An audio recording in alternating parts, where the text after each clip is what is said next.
Достар, осындай ақ балығымызды осындай тіліп орталарына тұз сеуіп, осыны қуырып аламыз.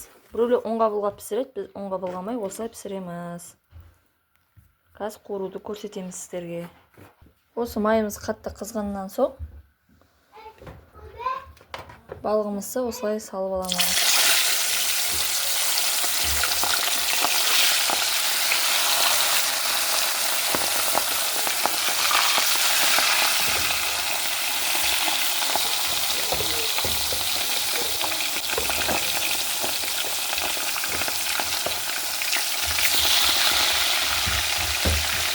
Оны осылайынша тұрады, бірнеше минут бір жағы піскенше оны қозғамаймыз.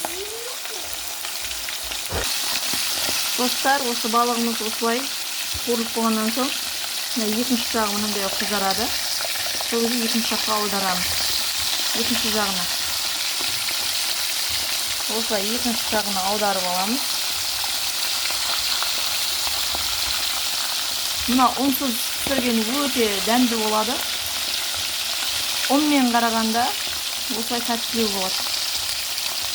Маған осылай қуырған ұнайды негізі. Бірнеше минутқа осындай қойып аламыз. Өзі тез піседі. Балық деген және шықырлақ болып шығады. Достар, балығымыз дайын болды. Піскеннен кейін майын сорғап осылай салып аламыз.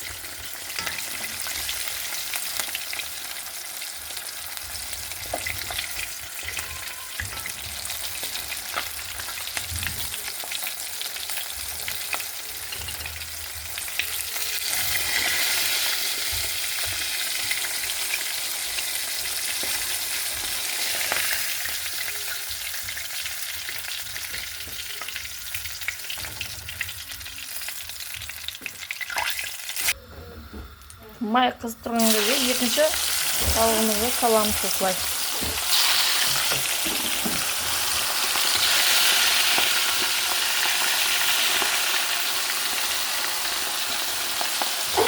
Мына піскен балығымыз осында сырты қышырлақ, мынаны күшті болып шығады осылай. Мына майлы балық. Майлы балық та осылай болады. Шықырлақ өте дәмді болады. Бұны тез араластыра бермей, осы бір қалыпты қойып. Достар, осы бір жағы піскеннен кейін, бір жағы пісті. Екінші жағына аударамыз. Көрдіңіз бе, екінші жағы қалай піседі?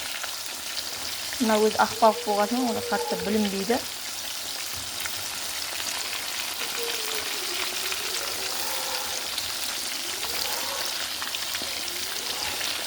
Өсетіп араластырмай, өсетіп екінші жағына аударып аламыз. А то мына бір жағы піспей аудара берсеңіз, балығыңыз езіліп кетеді.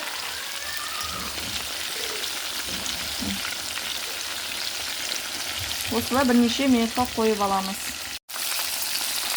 Осы балығымыз пісті, енді сүзіп аламыз.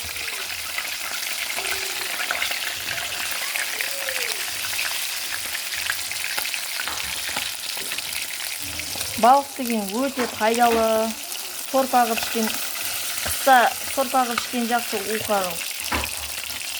Бір күн уқа пісіруді де сіздерге үйретемін. Қазірше балық көрсетемін сізге.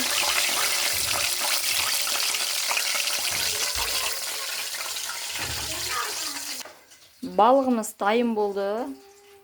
Осындай әдемі, қышырлақ ысып тұр қазір. Осындай күшті болып шығатынға қызарып. Сосын пиязымызды турап, кішкене уксусқа араластырып аламыз. Үстіне саламыз. Ас болсын. Қыздар жеп көріңдер осылай пісіріп.